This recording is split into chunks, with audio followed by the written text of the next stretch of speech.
భాగాన్ని ధ్యానం చేద్దాం. ఉదయకాలం దేవుడు మనతో మాట్లాడుతున్న సమయాన్ని గమనించుకునే వారిగా ఉండాలని ప్రభు పక్షంగా మనం చేస్తూ ఉన్నాను. అతడు త్వరగా దిగి సంతోషంతో ఆయనను చేర్చుకొనెను. అది చూచి ఆయన పాపి అయిన మనుషుని ఎదుట బస చేయవలనని పలుకుకొని జక్కయ్య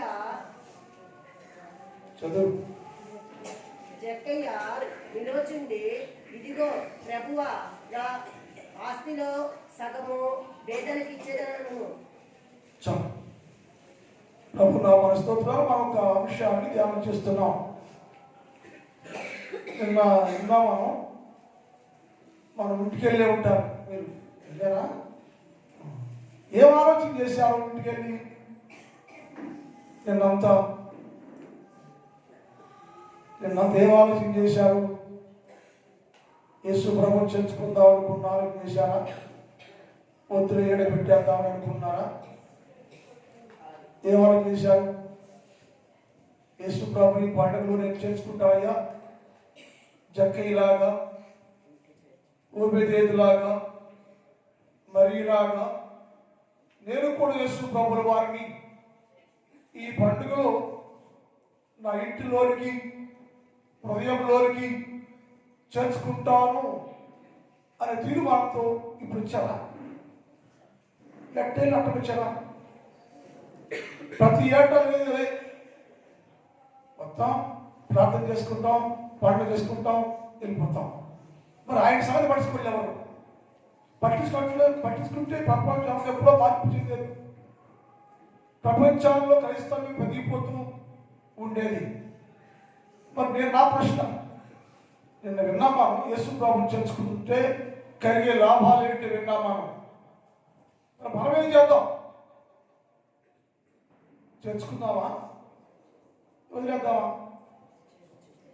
నిన్న ఆలోచించాలి. రాత్రి ఆలోచన చేసుకుని ఈరోజు ఏం కావాలి? మీరు ఒక తీర్మానం రావాలి. ఏ తీర్మానం సృష్టించారు? నా ప్రశ్న. మీ తీర్మానం ఏంటి? చేర్చుకుంటారా? ఎంతమంది చేసుకుంటారు యేసు ప్రభుని? 1 2 3 4 5 6 7 8 9 10 మంది అందరంటే అంత ఆంగ్లో లేదంటే ఎప్పుడు చేసుకున్నాం మేమని. మా ఇంటి ఎప్పుడు నుంచి ఉంటున్నాడు ఆయన, ఇప్పుడు ఎంత చేయొద్దు, అది అవసరమే లేదు అని. సో ఇదేమిటంటే యేసు ప్రభుల వారు మన జీవితాల్లో, కుటుంబాల్లో ఉంటే అది క్రిస్మస్ పండుగ. అలా కాకుండా ఈ పండుగ ఆచారం సంబంధం చేసుకుని 4 రోజులు కూర్చుని పాటలు పాడి ప్రార్థన చేసుకుని దివ్యమైన సందేశాలు విని మన జీవితాల్లో యేసు క్రీస్తు ప్రభుల వారిని ఆహ్వానించకపోతే, చేర్చుకోకపోతే, యేసు లేకుండానే ఆయన బయట ఉండి ఆచార సంబంధంగా క్రిస్మస్ చేస్తే అది ఆశీర్వాదం కానే కాదు. కనుక యేసు ప్రభుల వారిని నా హృదయంలో చేర్చుకుంటాను అని తీర్మానంతో ఉంటే ఆ పండుగ వలన మీ కుటుంబానికి గొప్ప మేలు, ఆశీర్వాదాలు వస్తాయని నేర్చుకున్నాను నా దినాలు. రెండోది, యేసు ప్రభుల వారు ఏం చేయాలని చెప్పంటే యేసు ప్రభు యొక్క నేర్చుకోవాలట. ఎవరు నేర్చుకుంటారు? ఎవరైతే చేర్చుకుంటారో వారు నేర్చుకుంటారు. మన దగ్గర నేర్చుకున్నది ఏమీ లేదు. మానవాళిలో మనుషుల దగ్గర యేసు ప్రభు ఉపదేశం, యేసు ప్రభు బోధ, ఆయన చేసిన కార్యాలు, చెప్పిన మాటలు ఏది కూడా మనం నేర్చుకోవాలి. నేర్చుకున్న వారి జీవితాల్లో పరిపూర్ణంగా ఉంటుందని ఈ ఉదయకాల పాఠంలో ఉంది. ఒక వ్యక్తి యేసుక్రీస్తు దగ్గర చేర్చుకొని ఆయన పాదాల దగ్గర కూర్చుంటే, ఆయన చెప్పే వింటూ ఉంటే, నేర్చుకుంటే వారి జీవితము విలువైనదిగా ఉంటుంది, విలువ కలిగిందిగా ఉంటుందని లేఖనాల్లో రాయబడింది. నేను మనం నేర్చుకున్నాం. మరియా యేసుక్రీస్తు ప్రభు పాదాల దగ్గర కూర్చుంది, చేర్చుకుని ఆయన పాదాల కూర్చుందని కొంతకాలం మనం నేర్చుకున్నాం.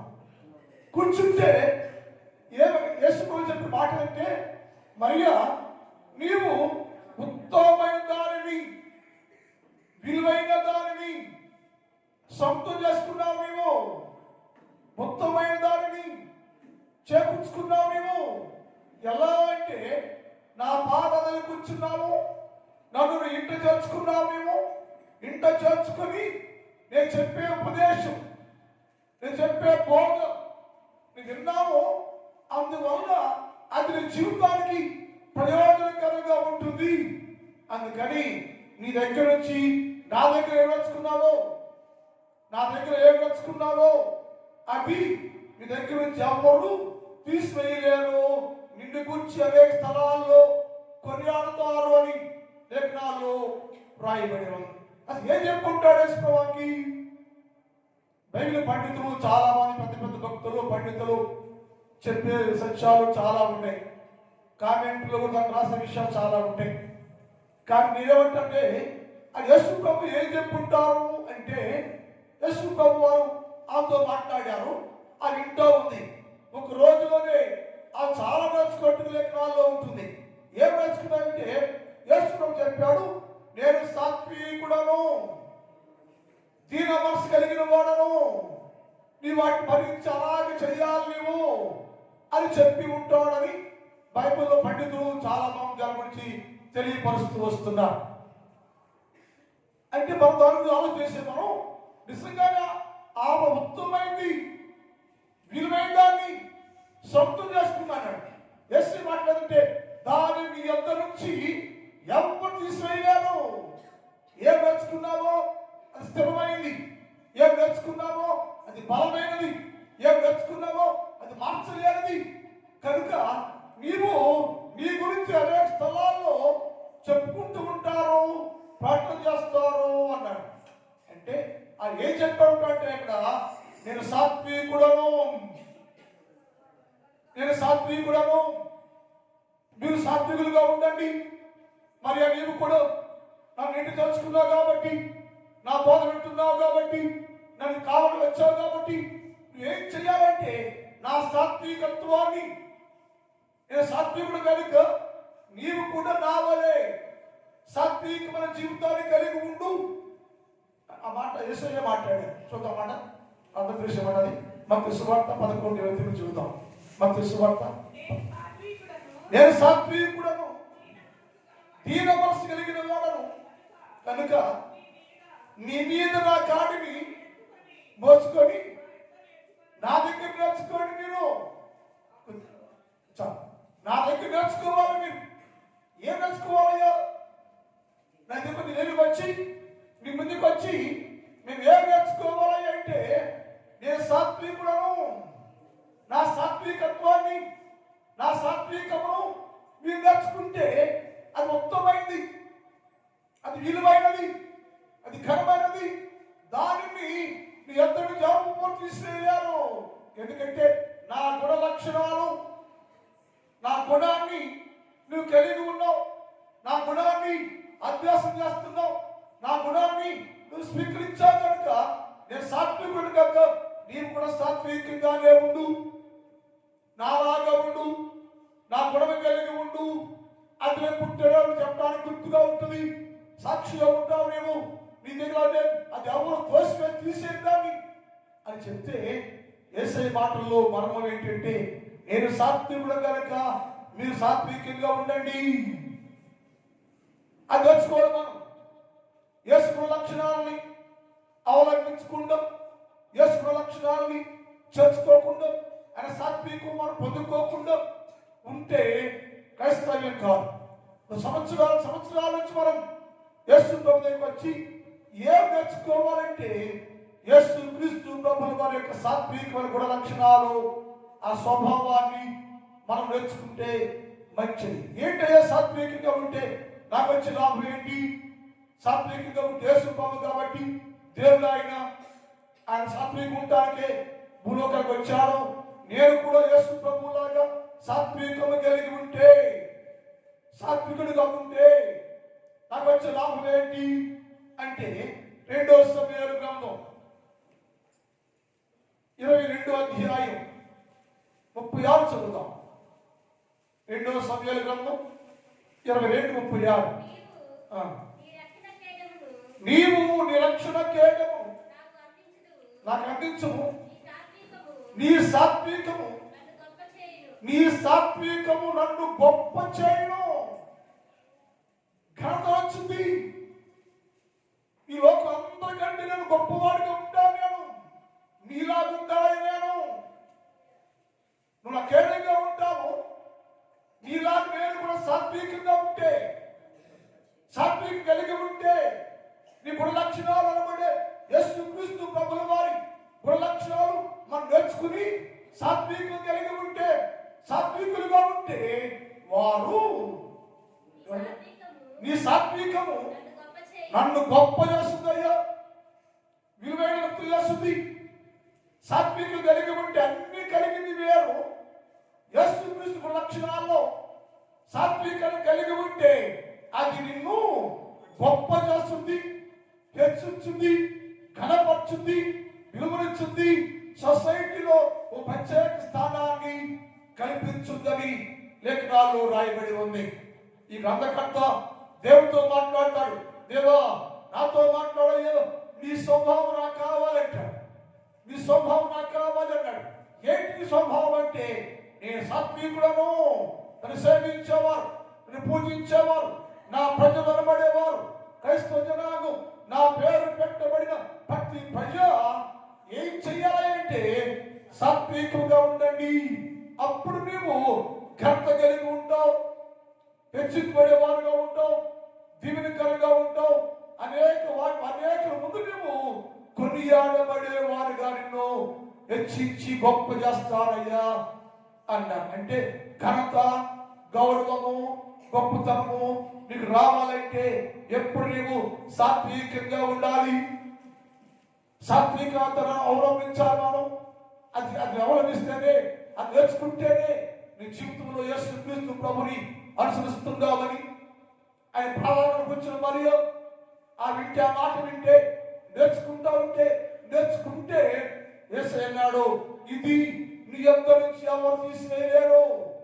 నా సాత్విక అవలంబించలేవు, నా సాత్విక తెలుసుకోలేవు, సాత్విక ఉండు. నీవు సాత్వికంగా నువ్వు ఉండగలిగితే ఘనత, గౌరవము, విలువైన జీవితాన్ని నేను నీకు ఇస్తాను. ధన సంపదలు, ఆస్తిపాస్తులు ఎన్ని ఉన్నా సాత్వికత లేకపోతే యేసు ప్రభుల వారు సర్వలోక నాభుడి నుండి భూలోకంలోకి సాత్వికుడిగా వచ్చాడు.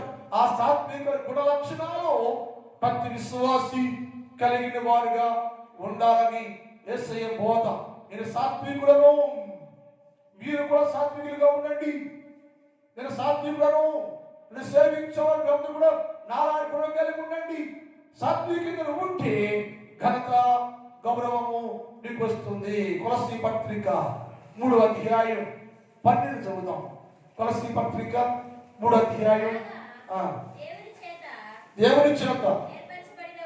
దేవుని చేత ఏర్పరచబడిన వారు పరిశుద్ధులను ప్రియులైన వారి తగినట్లుగా మీరు జాలి గల మనస్సును, దయాళత్వమును, వినయమును, సాత్వికమును, దీర్ఘశాంతమును ధరించుకోవాలి.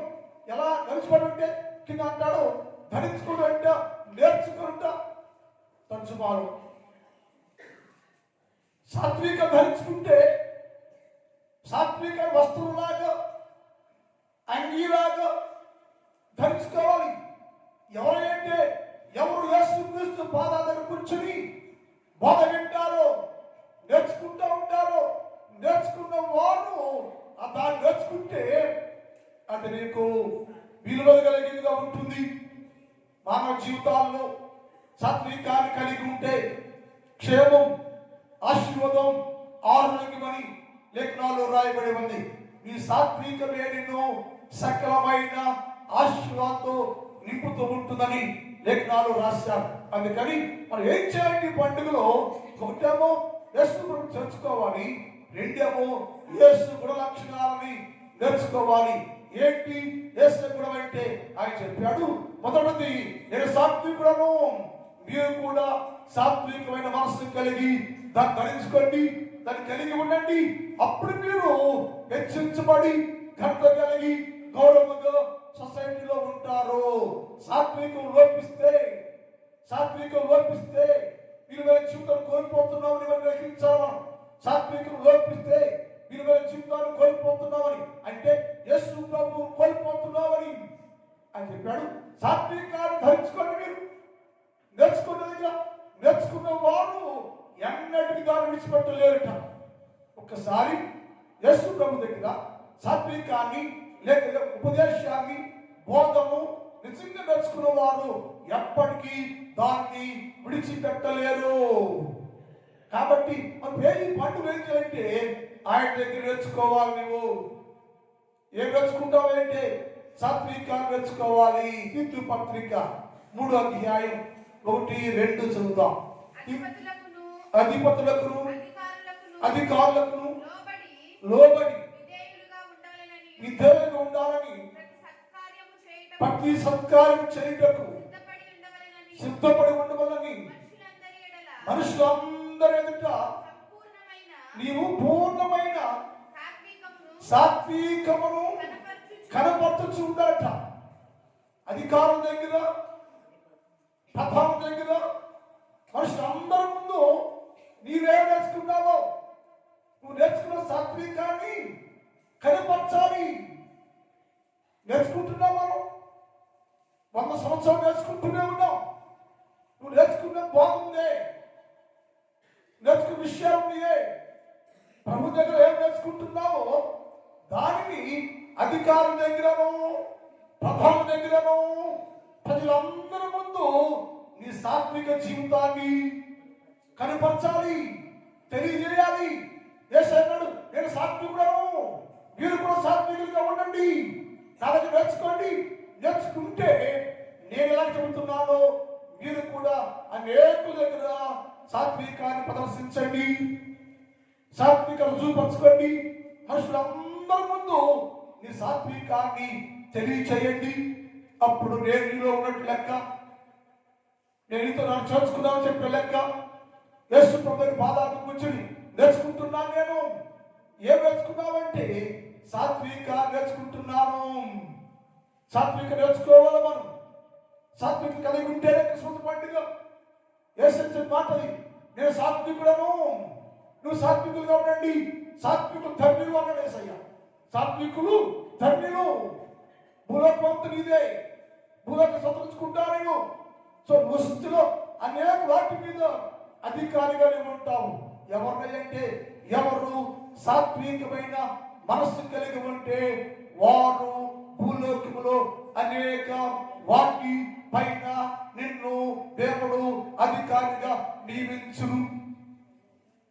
సాత్వికులు లేని వారు దేవుని దృష్టిలో విలువ కలిగిన వారికి ఉండరు. అందుకని నా మనుషుల ముందు మీరు నా దగ్గర ఏం నేర్చుకున్నారో, ఏం నేర్చుకున్నారో దానిని తెలియచేయండి.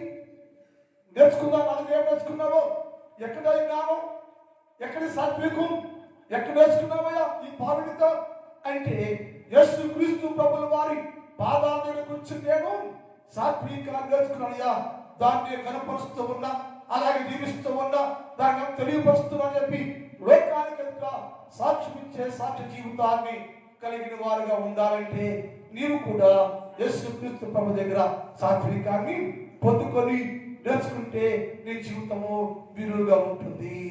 రెండోది ఏం నేర్చుకుంటే యేసయ్య మాట అంటే నేను దీన మనస్సు కలిగిన వాడను.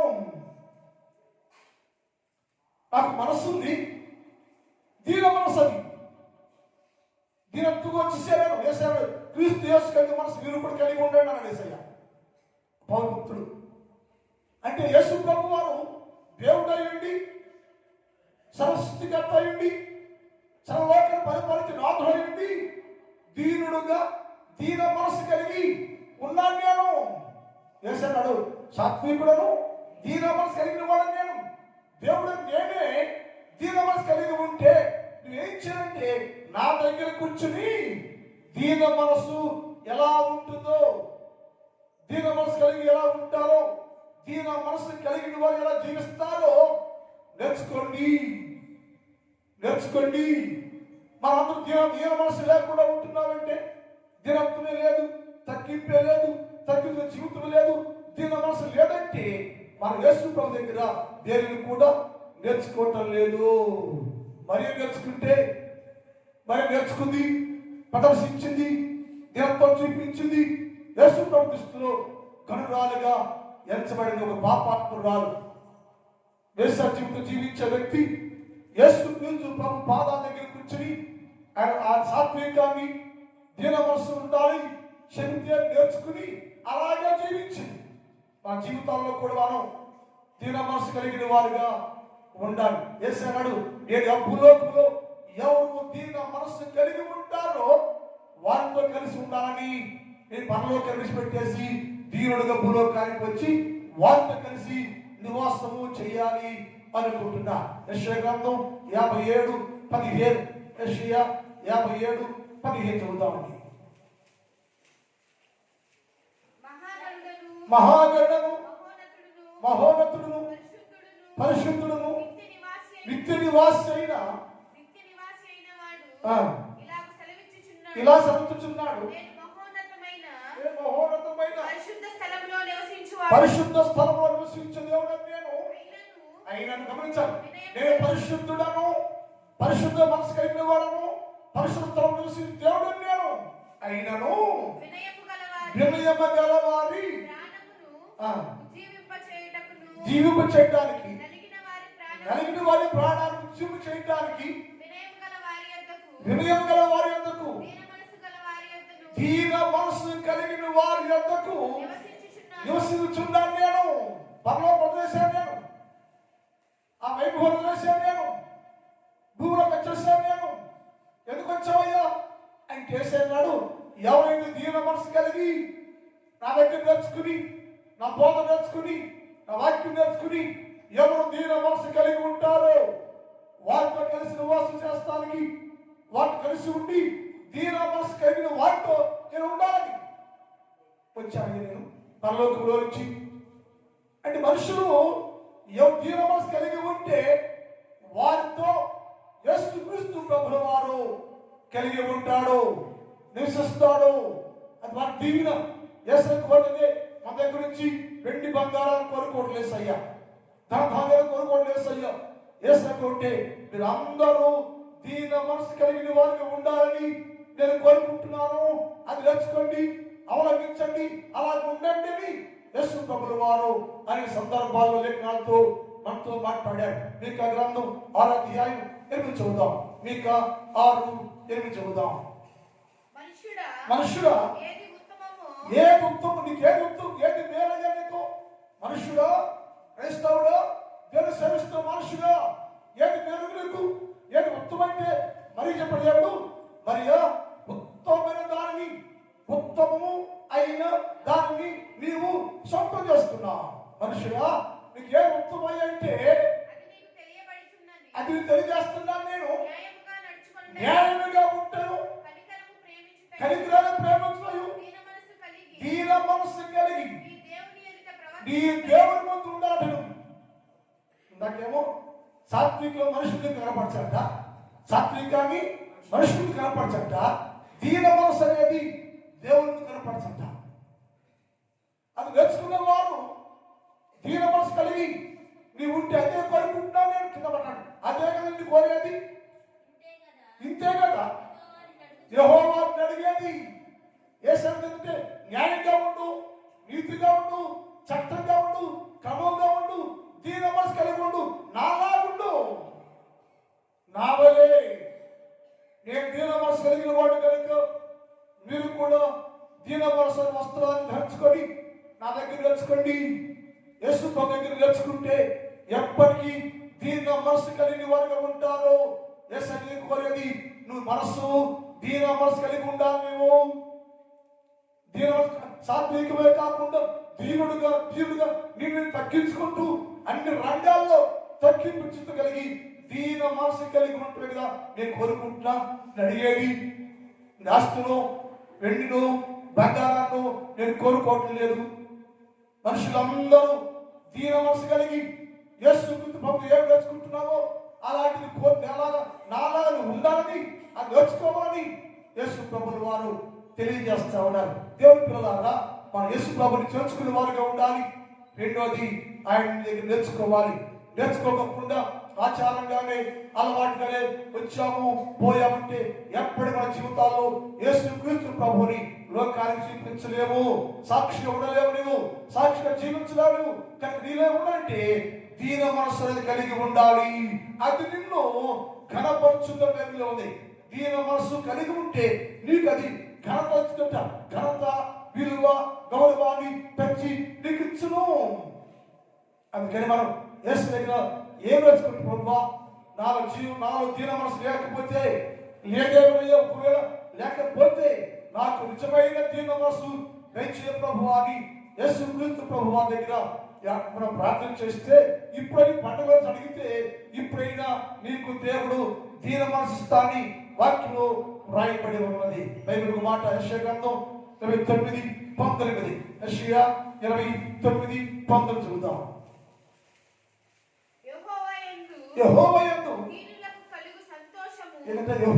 యందు దీన మనసు కలిగిన వారికి ఏముందంట? యెహోవా యందు దీనులకు కలుగు సంతోషము అధికమగును. అంటే దీన మనసు కలిగిన వారు ఎల్లప్పుడూ సంతోషభక్తులుగా ఉంటారు. ఆ సంతోషము అధికమవుతుందట.